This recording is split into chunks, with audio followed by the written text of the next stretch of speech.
археологиялық қорық айналдырып, бұл жартас бетіндегі суреттерді сақтау керек. Өйткені бұлай жергілікті халықтар осы жерден тас алып өздерінің үйлерін, ғимараттарын соға беретін болса, осы 5-6 жылдың ішінде бұл суреттер жоқ болды.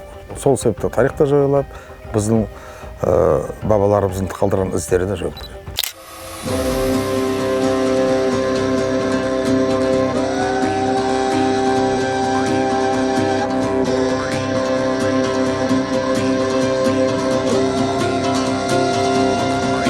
Такие места, они, во-первых, сакральные места, во-вторых, это очень важно для истории и для кино. Может быть, я буду использовать это в фильме, пока не знаю, но то, что я увидел сегодня, превзошло все ожидания, потому что такие вот сохранившиеся петроглифы – это очень большая редкость.